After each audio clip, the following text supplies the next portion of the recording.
satisfait, et mes clients aussi, que de composition du Conseil des prud'hommes de Boulogne ait de nouveau confirmé le fait que la relation entre un participant à une émission de télé-réalité et le producteur était une relation salariale.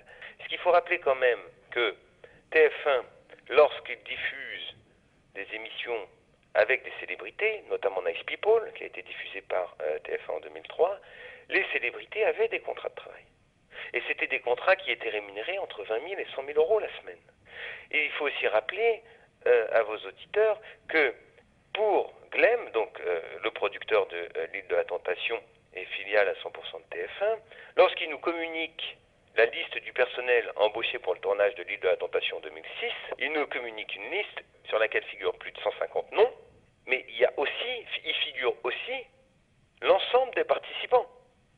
C'est-à-dire qu'en interne, même pour eux, ce sont des personnels embauchés pour le tournage. Lorsque nous sommes allés avec les nouveaux clients devant le Conseil des prud'hommes cet hiver, ils ont dit « Oui, là ça va être vraiment important, on va vous démontrer que c'est pas du travail ». Maintenant qu'ils perdent, ils disent « De toute façon, nous attendons la Cour de cassation ». Et lorsque, si jamais la Cour de cassation confirme l'arrêt de la Cour d'appel, ils vont vous dire « Oui, mais ça ne concerne que l'île de la Tentation ».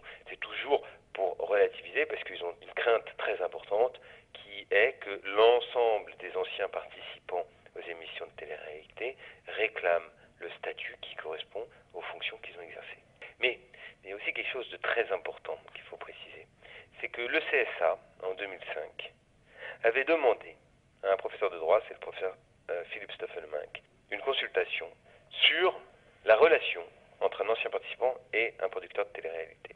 Le CSA l'a immédiatement communiqué aux chaînes, notamment TF1 et M6, parce que ce sont des contrats de travail gravement irréguliers. Donc, vous avez un très grand nombre d'éléments qui démontrent que TF1 et son producteur, à savoir Glem, avaient parfaitement conscience du caractère salarié des relations qu'ils avaient entre